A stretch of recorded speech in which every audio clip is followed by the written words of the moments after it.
Wala ng koponang undefeated sa nagpapatuloy na 2026 PBL All-Filipino Conference matapos patalisikin ng Signal Super Spikers ang kanilang karibal sa isang straight set domination.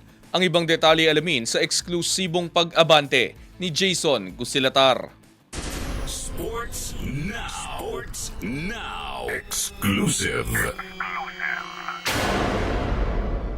Dinikdik ng Signal Super Spikers ang PLDT High Speed Hitters sa isang commanding straight set victory, 25-21, 25-19, 25-23 nitong Martes ng gabi sa Playtime Phil-Oil Center sa San Juan.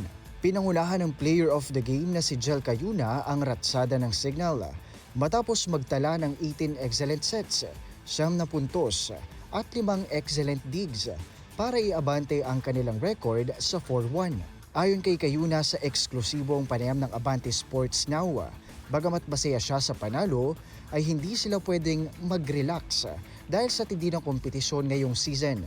Masaya syempre kasi another panalo, pero syempre hindi din kami pwedeng mag-relax kasi marami pang games, marami pang malalakas na kalaban namin. So yun, tuloy pa rin yung trabaho. Ipinamalas din ng star setter ang kanyang talino sa loob ng court matapos magpakita ng mga unpredictable attacks na nagpalito sa depensa ng high-speed hitters, kung saan ipinaliwanag niya ang kaniyang diskarte sa pagko-contribute ng puntos. Alam ko lang talaga na kaya kong mag-contribute ng points. So tumatiming din ako kung kailan ako pwedeng gumawa ng puntos. Kapag every time na parang masyado na sila nakafocus sa sinasabi ko, nakafocus sa spiker. So, expect naman ako, expect ko na makaka-points din ako. And yun nga, inaaral naman namin yun, ginagawa naman namin sa training namin. So, parang muscle memory na rin. Ang panalo sa PLDT ay nagsilbi ring malaking boost para sa moral ng buong koponan at ng coaching staff, lalo na't papasok na sila sa mga kritikal na yugto ng elimination round. Malaking kumpiyansa syempre kasi next game namin Akari. So, ayun nga, para ma-boost din yung moral namin.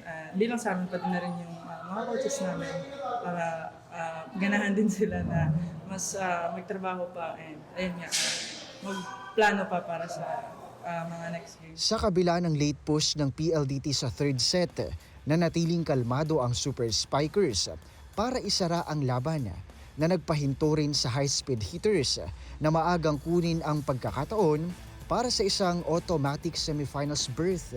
Sa paghanda para sa kanilang susunod na katunggali na Akari, binigyang diin ni Cayuna na mahalaga ang pag-focus sa one game at a time na mentality. Enjoy lang ngayon sa panalo namin and syempre move on din agad kasi another team naman yun, so another nakaaralin din namin. So kailangan lang namin mag-focus talaga ng trabaho para sa susunod na games. And yun nga, wala na, parang hindi na namin kailangan ako nung kung ano-ano pang isipin. Mas focus lang kami sa isang team. Kumbaga, one team at a time. Ang pagbida ni Cayuna at ang solidong opensa at depensa ng Signal ang nagsilbing susi para patunayan na handa silang sumabay sa pinakamalalakas na koponan sa liga. Ako si Jason Gusilatar, Abante Sports, now na.